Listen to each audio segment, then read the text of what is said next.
All right. So, welcome everyone. We are on day two of our 2024 Iowa Computer Science Education Week. We have a lot of things in store this week. And so today we are going to have a panel discussing cybersecurity careers. But before we jump into that, just a reminder that our theme this year is centered around cybersecurity. It's all about computer science being everywhere here in the state of Iowa. And again, really spotlighting that cybersecurity aspect.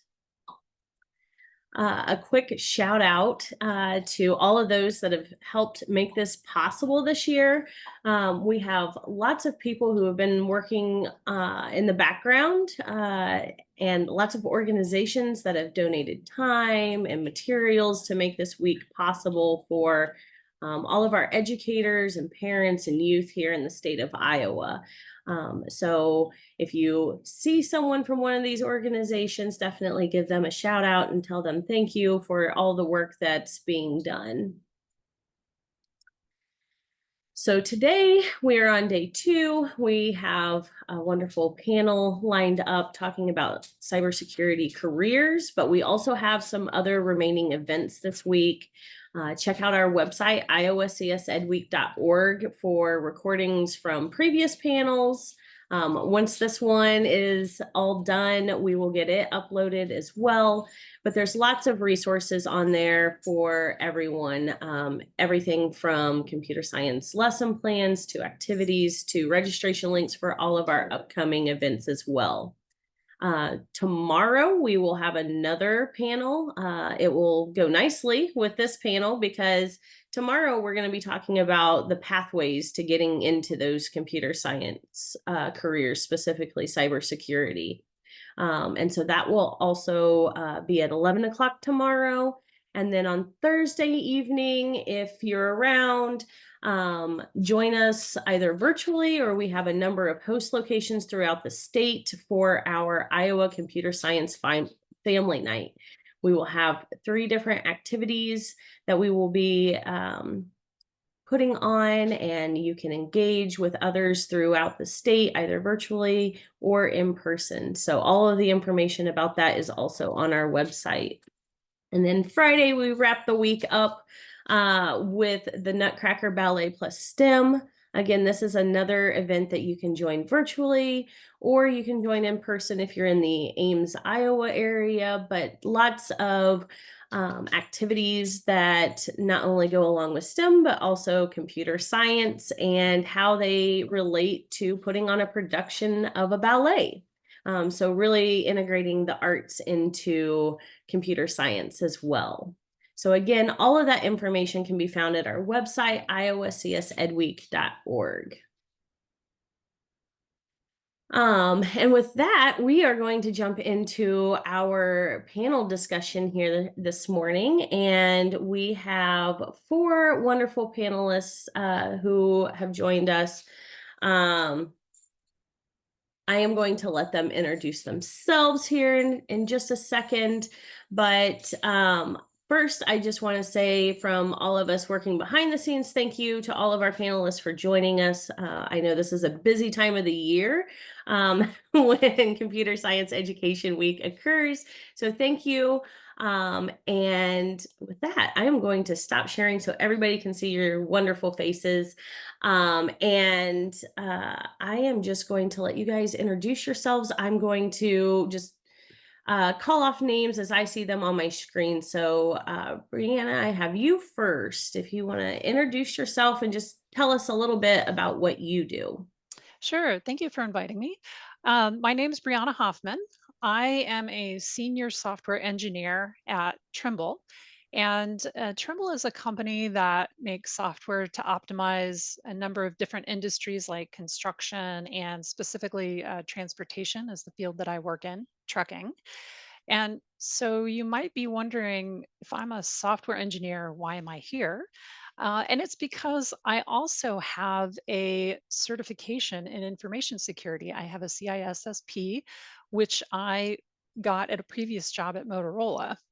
And so being a software engineer with a CISSP certification and security experience gives me a very unique perspective that a lot of software engineers don't have, and also a lot of security people don't have. So, as a software engineer with the security experience, I can help secure parts of our system. I have a unique perspective from inside the system that software engineers don't have, but then also security people don't have. So that's why I'm here. Thank you. Brandon, I have you next on my screen.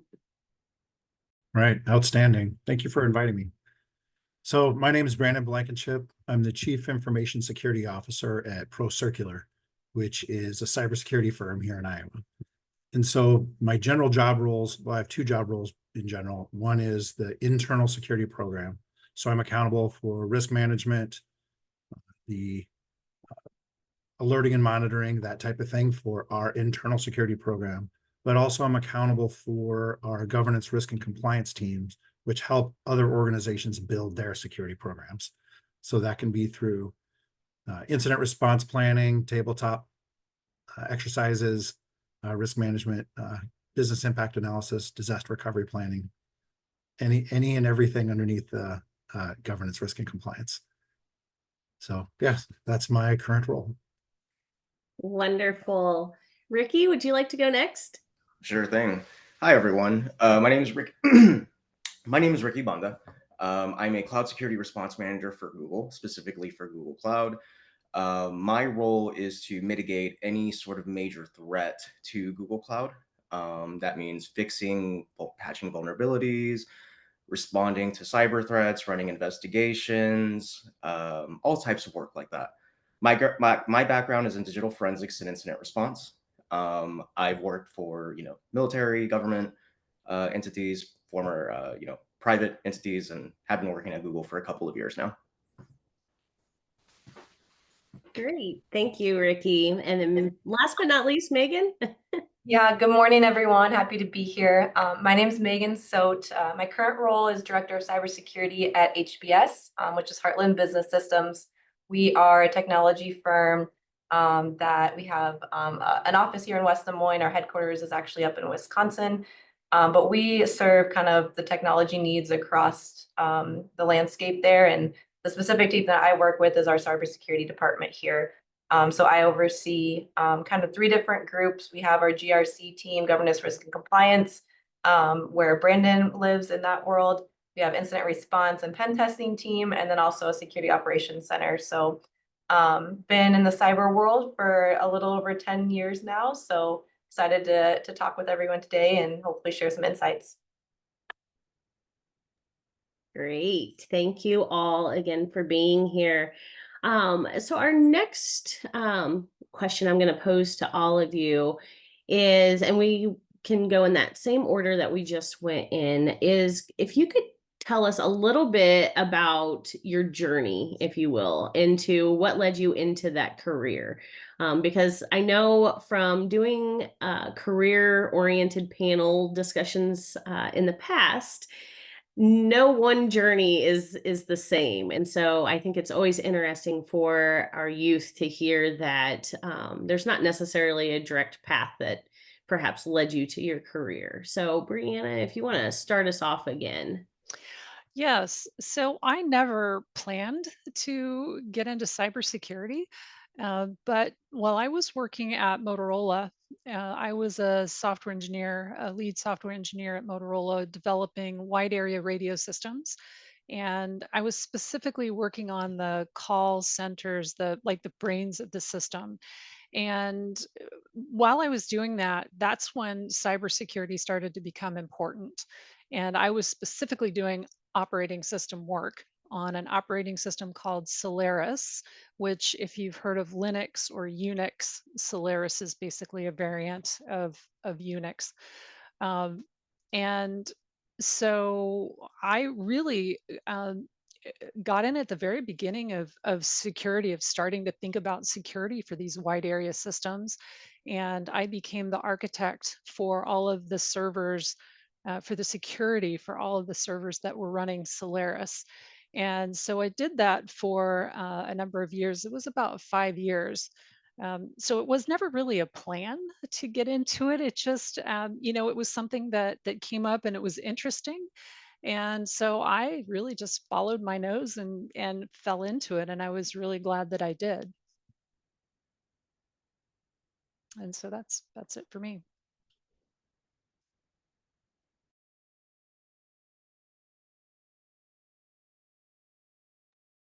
Brandon, would you like to go next? Yes, absolutely. So I would not recommend my path. It's been a winding road and there's still more path to go. So I went to school at the University of Iowa. Back then I had a psychology degree, which actually is applicable because when we're doing consulting and virtual CISO work, it's partially technical consulting, but it's a little bit therapist. It's a little bit helping get the ball over the line, working with groups. So I went to Iowa.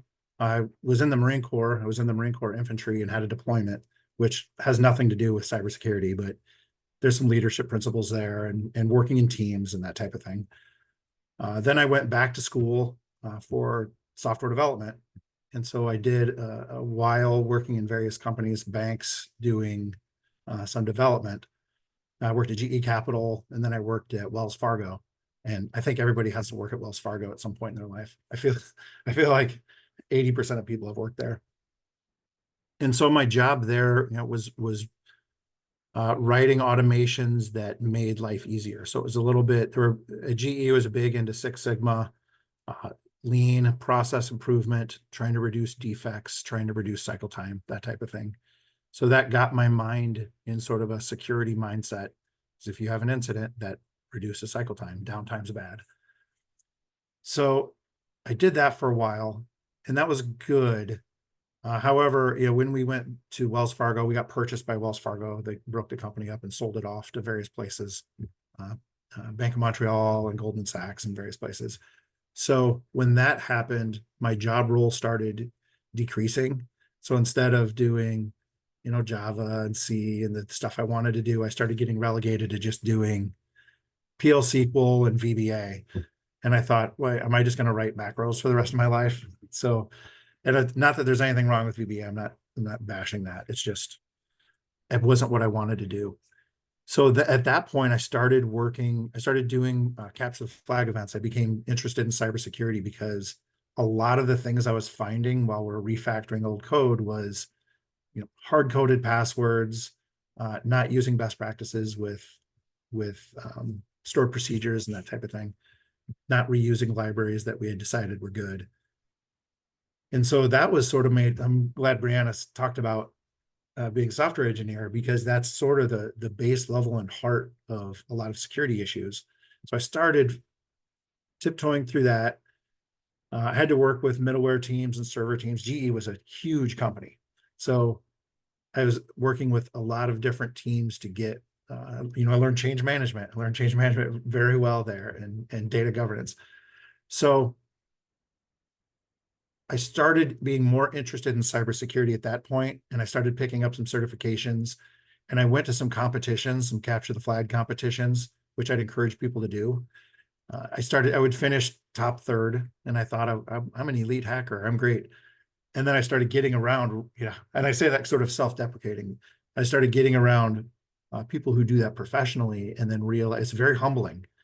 And so I'd encourage people in their career to do things that are humbling. When you start to get a big head, which I do, I'm kind of arrogant. So I put myself in situations where I learn very quickly that I'm not the best in the room. So I did that for a while, and I started noticing at all these competitions and all these events, it's the same people over and over. And a lot of them worked in the same company, and I wanted to go work at that company. So I started in GRC, and then I went to ProCircular. I said, hey, I'm going to work in this industry. I had to make the jump from IT or shadow IT, software development kind of area, into cybersecurity, which actually is kind of a jump. They're not quite the same thing. And so I made that jump several years ago, 8 years ago. And then, the rest has been learning and picking up certs and getting myself in trouble and learning more. That's been my path. I love how winding your path was, Brandon. Thanks for sharing that. Ricky, would you like to take it? Yeah, of course. Hi, everyone. Yeah, so I definitely did not have a sort of standard path. And I want it to be very clear that specifically in InfoSec or cybersecurity, there's not really a standard path. Many of us come from all different walks of life, former different educational backgrounds. Um, Security permeates everything. You know, it doesn't matter whether you work in education, financial, construction, banking. There's a security person usually in all of these industries, and they all have different requirements and nuances, and it's a big world. But for me, to give you all of you an idea, I'm 31 years old, and I have been working in the industry for 16 years, formally, professionally. How? I competed in a program called Cyber Patriot, which some of you may be familiar with. It is a high school, middle school, and I believe elementary school level cybersecurity competition that I believe was founded around 2008 or 2009. Um, Long story short, when I was in high school, when I was 15, me and my team from my high school, I grew up in San Antonio, Texas, competed in that competition. And we ended up going all the way to third place nationally out of thousands of teams. And at the time, San Antonio was, well, it is the hub for the Air Force, specifically because of Lackland Air Force Base. And that was also where the Air Force Computer Emergency Response Team was, or the Incident Response Team for the Air Force was located. And the commander of that unit, I guess, found out about what we did, and it turned into a whole thing. And long story short, we were onboarded into the DoD as government civilian interns with secret clearances. And I spent the last 2 years of my high school and first few early years of my 20s working in government security operations, learning, reverse engineering, forensics, detection engineering, things like that. I'm, I guess, what would be called an operator. So my title formally over the last like 10 years or so has been security engineer, but that isn't a very clean cut fit for a lot of the work that I do. And even at Google, I'm technically a technical program manager, but that's also not really what I do. I'm a security responder, and we don't neatly fit in any sort of typical job classification. We're emergency responders, we're more operational. And it's a combination of technical skills, security skills, business skills, stress management skills, organization, writing, language. It's a myriad of all different types. But yeah, and I did end up going to college several years after my internships ended. I got my bachelor's in cybersecurity, and I'm actively working on my master's right now in security engineering. So you can totally go to school at your own pace, and it's worth it. I love going to school back now as an adult, to be honest. Yeah, that's me. All right, so my background, I think everyone, has said that it's not really the norm, and I'd say mine follows that similar path of my background didn't come from the technical side, which a lot of folks do in the cybersecurity industry, and I kind of just fell into cybersecurity and wouldn't want it any other way now. But I went to a business college here in Des Moines, started an internship at a company called Integrity at the time, which was a cybersecurity firm based out of the Ankeny, Iowa area. I started as just an administrative assistant, helping out the president with things that he needed in the office, helping from a scheduling perspective. Eventually got it to start going on some engagements with the team, and just started learning by shadowing, just started helping with those meetings, helping get things going, taking notes, and found really, really quickly that everything wasn't technical, right? There's a technical piece to it, absolutely. But understanding the business, understanding operations, understanding all of that side of it is just as important, especially when we're talking risk management and understanding that side. So that's really where I began to find passion for it and helping organizations understand business impact and why is cybersecurity important, right? And helping to educate others on that. And that expands outside of the organizations that we work with, but helping individuals in their personal lives, because I think that's one of the best training methods that we can do, especially if we're, going into our organization to train employees. If they aren't secure with their personal belongings and their personal data, you can't expect them at your company to care more about that data. So helping them understand, how from personally to be secure as well. So I started there at Integrity. Eventually we became Pratum. I moved into a consulting role on the GRC side, did risk assessments, eventually became manager of that team, and then became interested in, kind of the larger scope outside of the GRC, looking at our security operations center, our pen testing teams, and in the current role that I am now, our company was acquired by HBS. Pratum was acquired by HBS about 2 years ago. So been on board, these past 10 years, and have really just jumped in and started learning. I think that's a lot of it, is that you don't want to be intimidated by it, right? When you come in and say, I don't know that I ever wanted to be in that type of role, give it a shot, right? You might find out that you really love it. And that's where I'm at today. Thank you. I love the fact that each of your paths was very different. It definitely highlights that, no matter where our youth are on their journey, they can always change and pivot and maneuver into other career options like cybersecurity. So looking back a little bit at your youth, and your journey, what are some strategies that you all would recommend for students to gain hands-on experience while in school?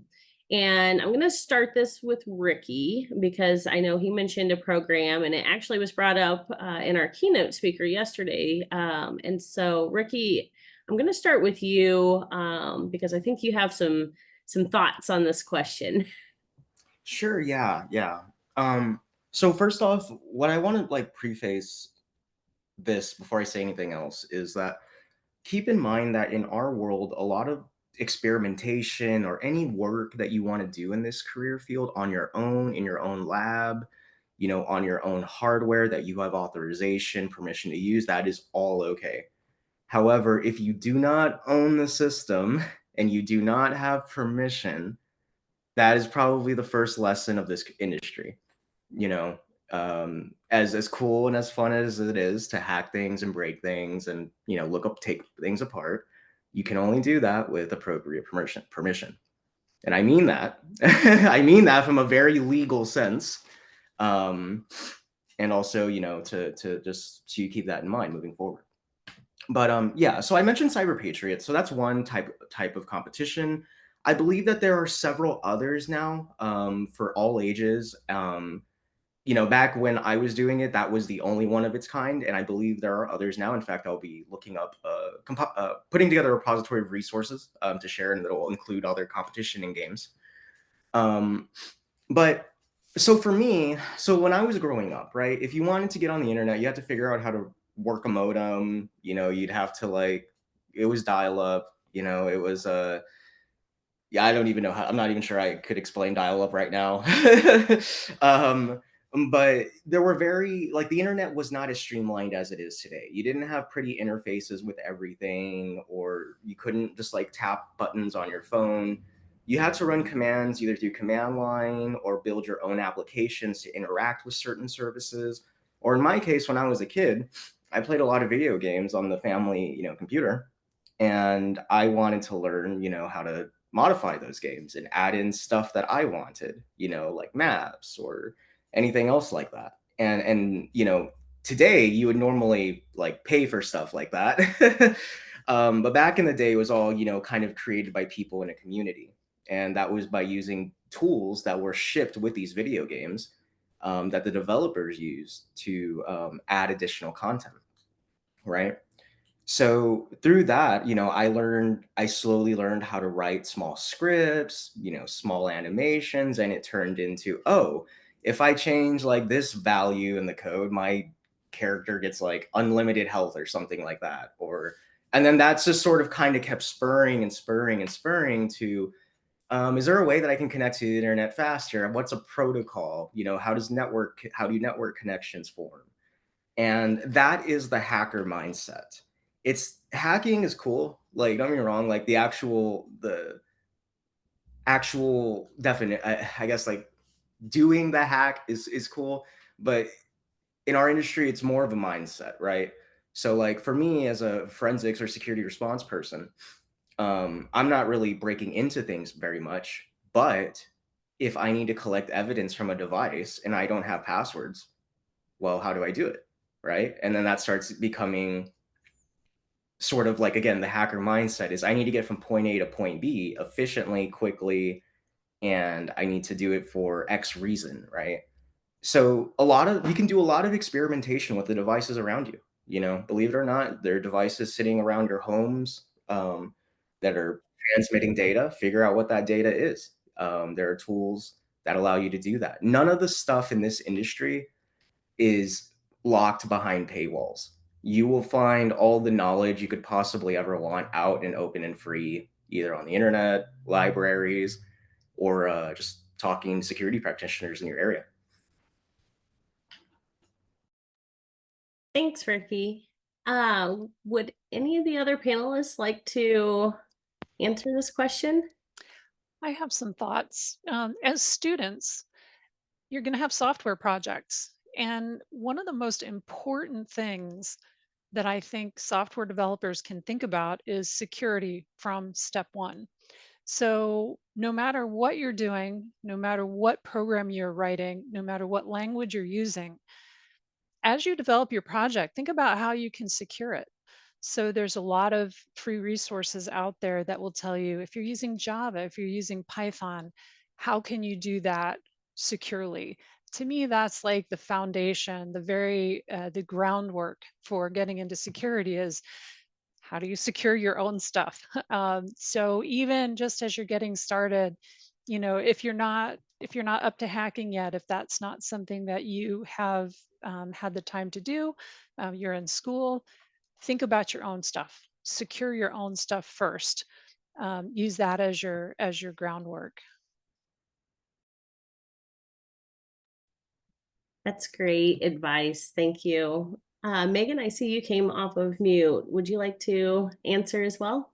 Yeah, I'll just add to, I think, just looking back maybe early in my career, or even when, I was just starting college, I think getting out there and building those connections with other individuals is super important, whether that be, doing internships and getting your feet wet, but also, reach out to local businesses. I know every one of these individuals on this call would be willing to have a conversation, whether that's, a quick phone call, whether that's grabbing a cup of coffee, whatever it may be, just to help you understand, answer your questions, help you understand what it looks like to get into a role into cybersecurity.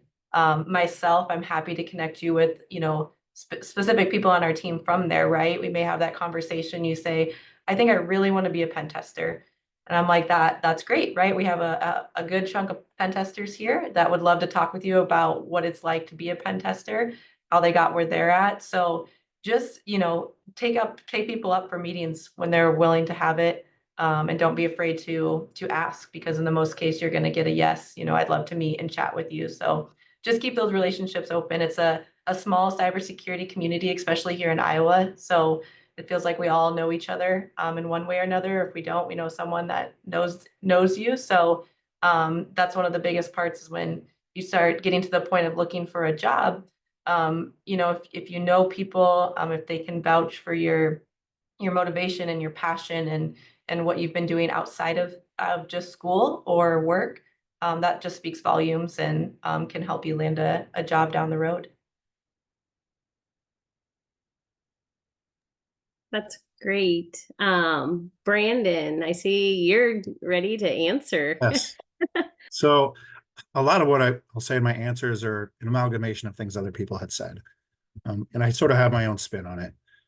I mean, I would say if I were a student again and I were starting over, one of the things I see, not only with my own path, but other people's paths, is probably not enough focus on the basics.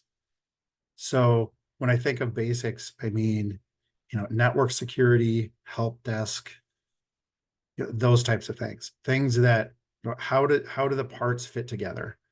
So one of the problems we're finding in cybersecurity in our culture is that a lot of people we're attracting a lot of people who want to do the cool stuff. People want to do pen testing, which is great.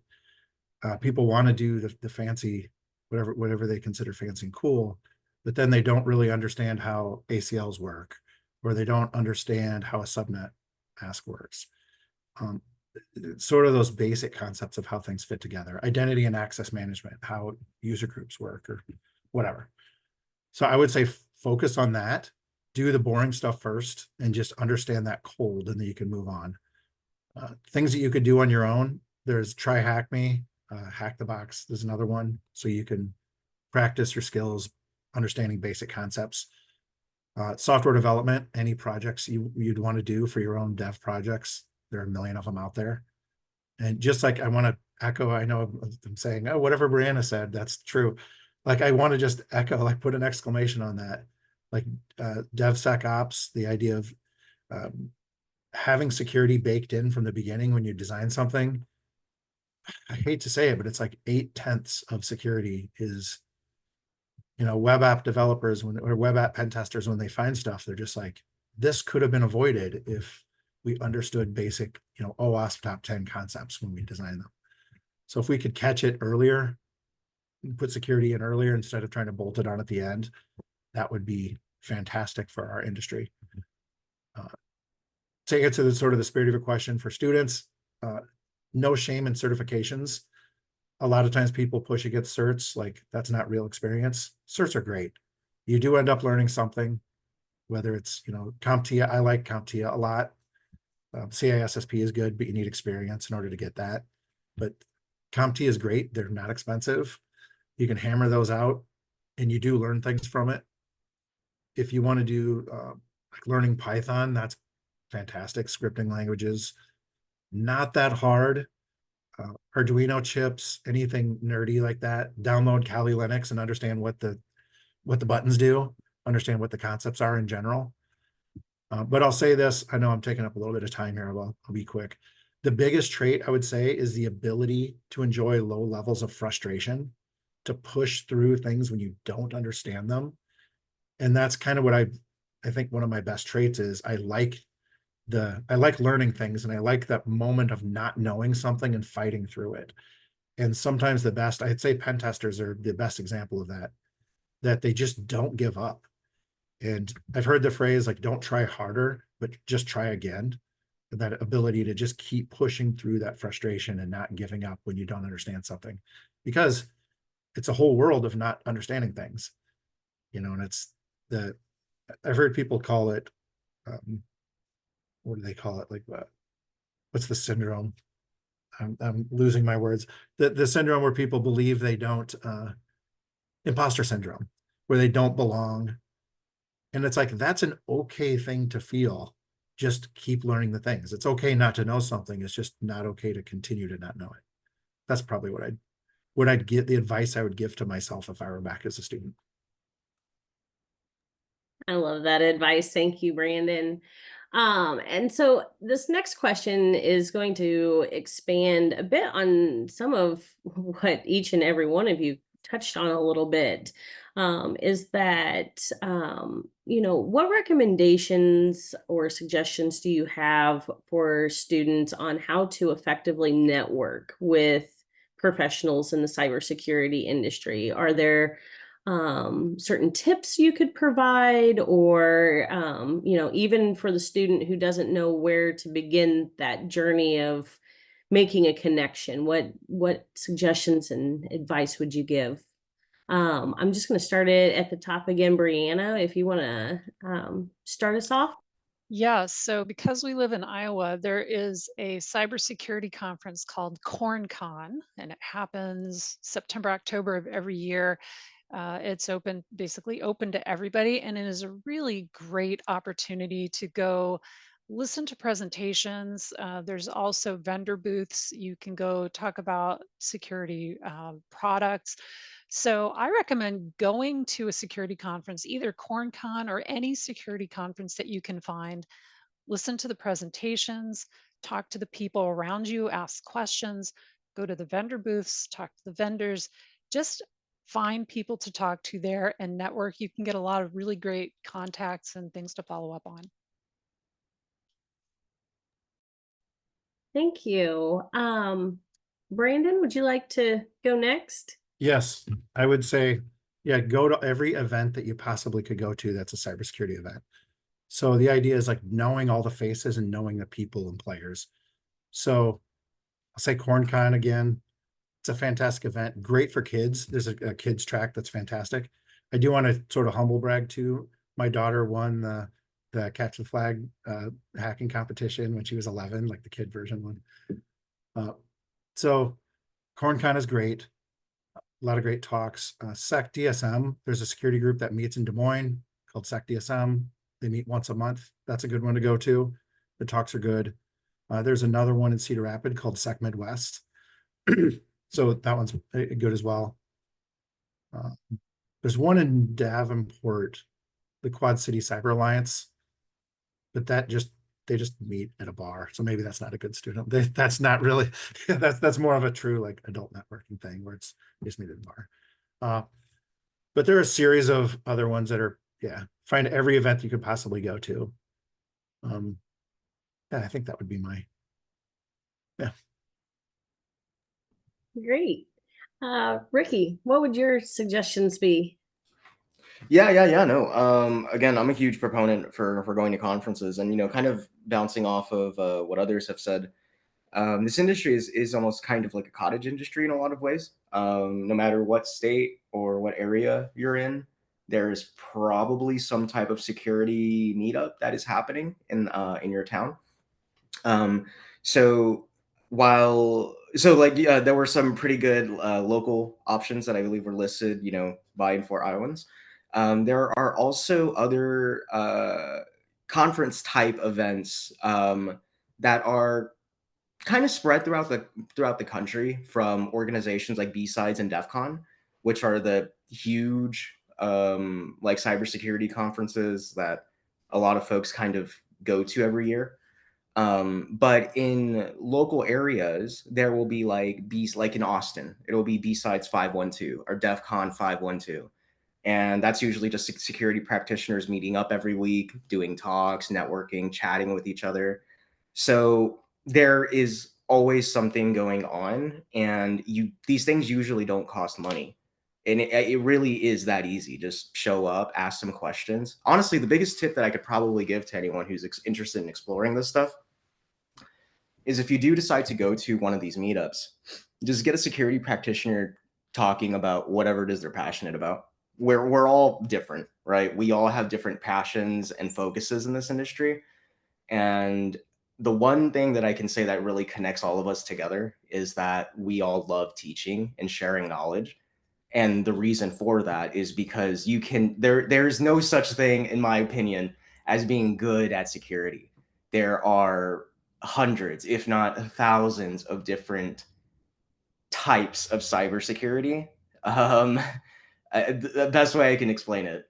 And we all kind of specialize in our areas and then share that knowledge broadly with the larger community. So becoming part of that ecosystem is absorbing that knowledge from tenured folks and then eventually contributing knowledge back to the knowledge pool as you get older.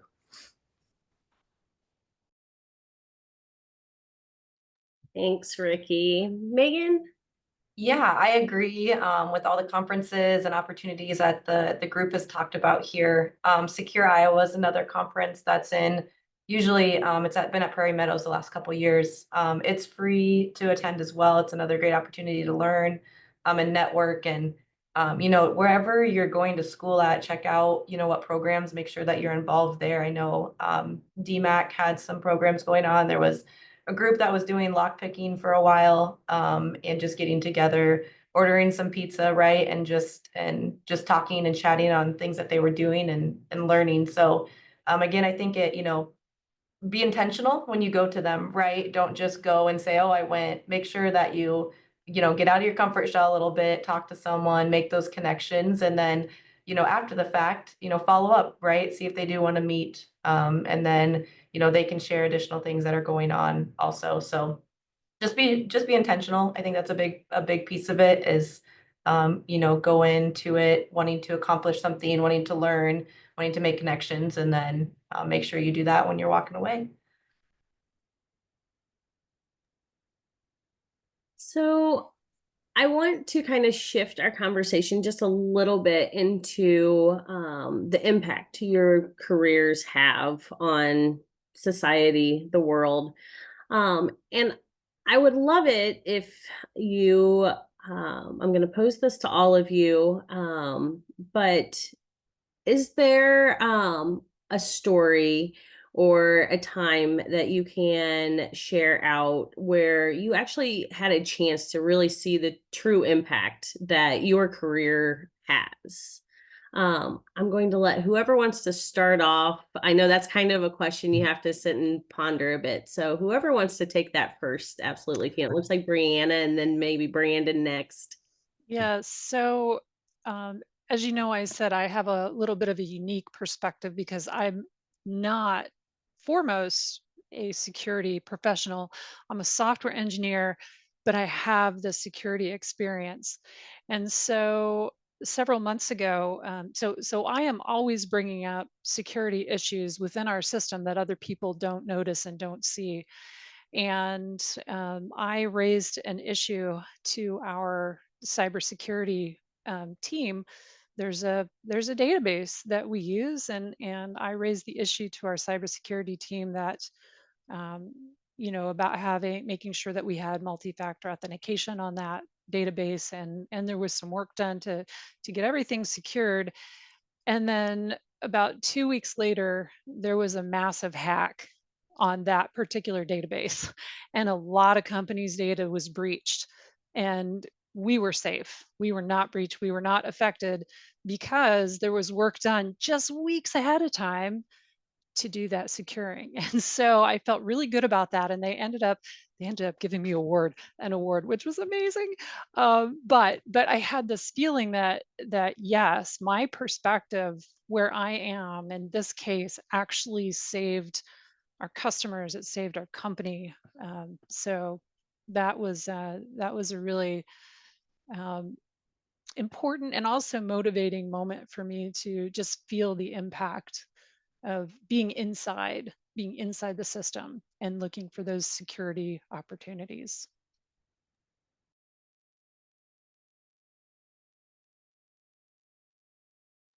Right. Brandon, it's all Yes. yours. Okay. So our company does, also we do, red team, we do we do red team hacking, penetration testing, kind of low and slow red team stuff. We also do have a security operations center and then GRC. So one of the things I think is part of the SOC is we do incident response. So, and I wish I could give you one story, but making a difference in people's lives when a client or potential client comes to us and says, hey, we are having an incident right now, come help us. Our team parachutes in, does triage and helps them through it. That's a huge impact in their lives because they're having the worst day ever. Their company is threatened from collapsing because of this massive downtime. So there are several of those where we come in and help organizations, and that is a good feeling knowing you're making the world better.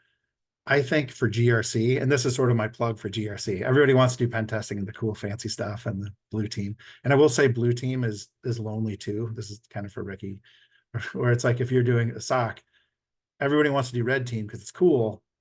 Blue team is lonely. Like you are always going to lose, like you eventually will lose. It's a lonely job. I would say GRC is all the loneliness of the blue team, but we're not even as cool as they are. We're doing audits and doing risk, right? But I would say that we often can move the needle for clients more. So one of my big success stories is had a client that was trouble getting budget, trouble, go to their board and senior leadership, and they just saw cybersecurity as a cost to their business. Like, why would we do this? They kind of push it all on IT. You have a budget, just do it. And it's like, well, these other things that you're considering extra really aren't extra.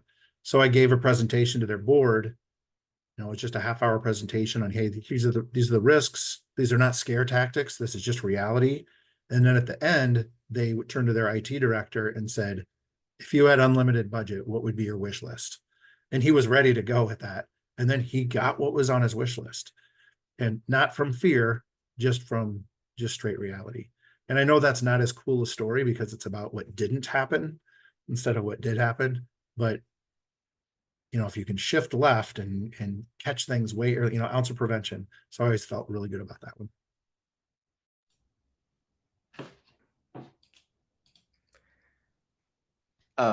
I do have a couple of thoughts, and I do appreciate that call out, Brandon. Yeah, one of the things I like to tell folks is you don't see Mr. Robot for forensics folks or reverse engineers or anything like that. But yeah. So I guess, on this topic, I feel very lucky in a lot of ways that I ended up in a career that awards me, with a lot of feel good emotions, I guess. It's a lot of folks or a lot of areas in cybersecurity tend to be very disconnected from their actual impacts, right? Like you might find a really cool vulnerability in a software or service, but you're generally not thinking about what the impact would be if that vulnerability was made public and it actually started affecting people. One of the cool things about working in DFIR is that, we are the folks, or digital forensics incident response, is that we get sent in when there's an emergency. So it is combining, engineering skills with program management and a whole bunch of other skills, and being able to be in situations where you're helping people. I've worked all sorts of cases, things, not a lot of things I can share. But it's not always, like, oh, I got hacked, I need help. A lot of the times it's some actor broke into 1,000 different people's banking accounts, and now those people need help. And our role in this industry is that we are providing, that sort of emergency response capability, not just, through the government, but also through the private sector. So anytime you hear about things of like, oh, this company got hacked or this vulnerability, there was an incident responder of some kind who was responding to that and making sure that further damage didn't happen. Yeah, so I would say like that I get a lot of fulfillment just out of the role itself. Yeah. Yeah, I think I'll just echo kind of what Ricky said there, that I think across cybersecurity, all the different roles are impactful in their own ways. And I think that's something that, like Ricky said, it's very fulfilling to work in this industry because we are here to help, right? We are here to enable the business, which for the longest time, not, and still, right, we still struggle with it, is, seeing cybersecurity as a business enabler and not just another multi-factor authentication step that I have to go through to get access, right? Like an inconvenience. I think we're making headway there. We'll still continue to have to make progress on that, but similar scenarios in that, our security operations center gets to help, prevent attacks from happening, right? We can identify what's going on. Hopefully we can take some action, or there's automation built in, the actions being taken. And then, we've saved our customer from a potential incident at that point. So I think it's a really fulfilling industry that we all get the ability to work in. So I think sometimes I'm not sure, until you're in it, you understand, right, how impactful you can really be. And it is a feel good, that you can have day in and day out as you're helping. That's great. And to just echo the impact that each of our panelists have, I did put it in the chat, but if you go to our website, iowacsedweek.org, there is a section for our CS Hero Posters Cybersecurity Edition for this year. And so each of our panelists is featured on one of those posters along with some others who are in the cybersecurity field. So I think we have time for one, maybe two questions here. But this next question, it's kind of a theme, no matter what our focus is during CS Ed Week. The computer science world is ever changing, and it's changing quicker and quicker as we go through it. And so a lot of the discussion with educators is, preparing students for the future. And I know students also wonder themselves, how do I prepare for a future workforce where a lot of the jobs and careers probably have not even been dreamt of yet? And so I'd love to turn the conversation over to looking at how advancements in things like AI and machine learning that are, hot topics right now, how are those technologies influencing where cybersecurity and the field of cybersecurity is moving? And so I'll let you guys kind of answer in whatever order. It looks like Brandon, you're off mute. You are ready to go on this Yep. question. So I'm going to pass it over to you. We get this one a lot, right? So I would say, and I kind of give the same answer every time. So from my perspective, I treat it as a data governance issue. So yes, there are things like hallucinations. Yes, you can have bad data or biased data, create bias in the outcomes and that type of thing. And that's important. But from my standpoint, it's more of a privacy standpoint, that securing the back ends, and I try not to overcomplicate it. Like we shouldn't care so much like the AI is the front end.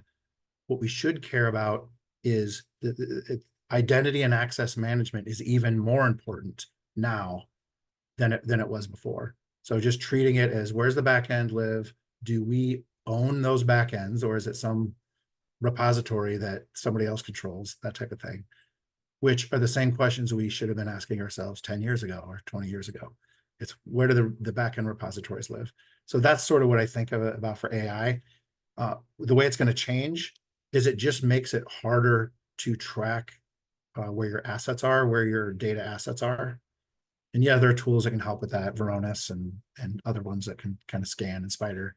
But at the end of the day, like the more companies that your vendors that tack on AI onto platforms that you use, it becomes harder and harder to know where your data is actually sitting. That's sort of that's my answer for AI. I have some thoughts.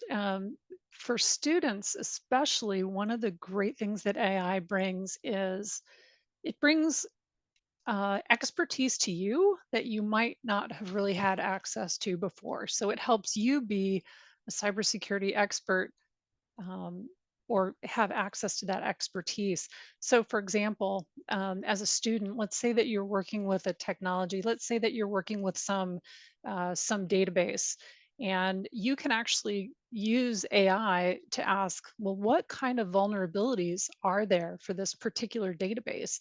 And it will, like ChatGPT, for example, will give you a list of what the vulnerabilities are, and you can ask it, okay, now how do I protect against those?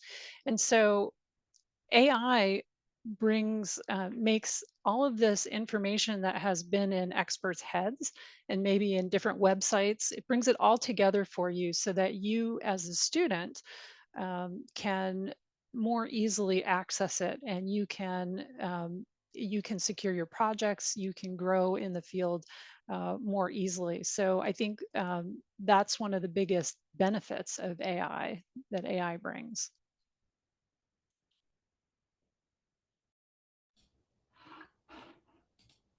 Yeah, I guess I have a thought on this.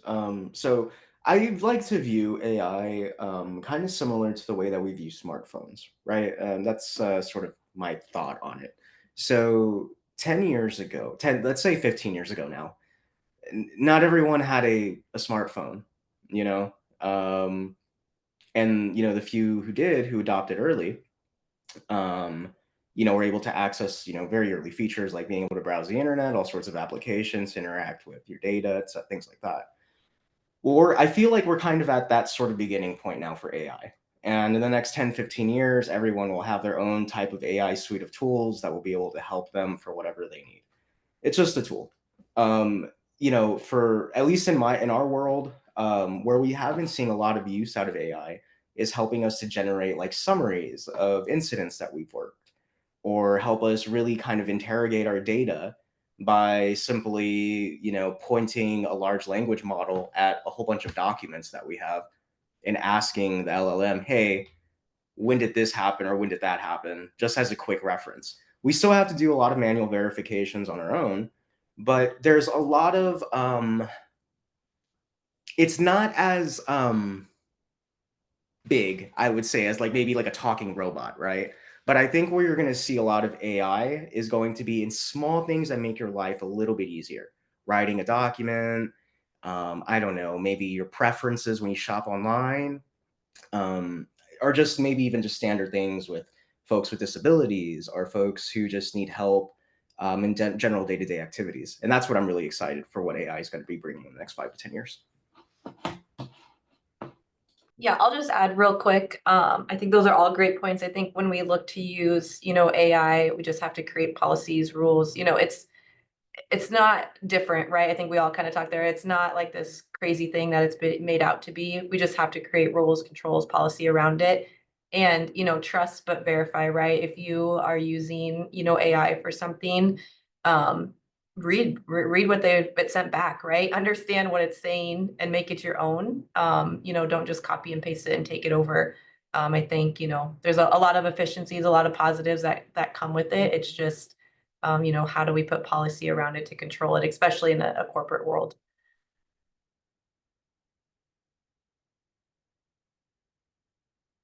That's great. Thank you. And I know we are getting crunched for time, but I do want to just kind of real quick round robin. If you had one line advice for students watching this, um, contemplating a career in cybersecurity, or maybe not, contemplating a career in cybersecurity, what would that piece of advice be? Yeah, I can start. I would say, get connected, network, that's extremely important, but also don't forget about the soft skills when you're learning and going through school here. Those are just as important as the technical, and something that we find that many applicants will fall short on is the soft skills side of communication and, project task management, all of that. So, put effort into that, right? It doesn't all come natural to us. So just put a focus on that as well. And I'll go. I would say one of the big separators are like there's a difference between being interested in something and being obsessed about something. And one of the things we found that there are a lot of people who are interested in cybersecurity. Like Ricky said, Mr. Robot. A lot of people have watched Mr. Robot and want to be interested in cybersecurity. And yeah, it's the winners, the people that really can move the needle are the ones that all day, every day, that's what they think. And they're just obsessed about finding out how something works. That would be, yeah, sort of my answer on that. Yeah, and I guess to add on, to what Brandon just mentioned, right? Um, knowing what we have all shared with you, getting into this industry, it is because it becomes part of a lifestyle almost. You know, you're always going to be learning.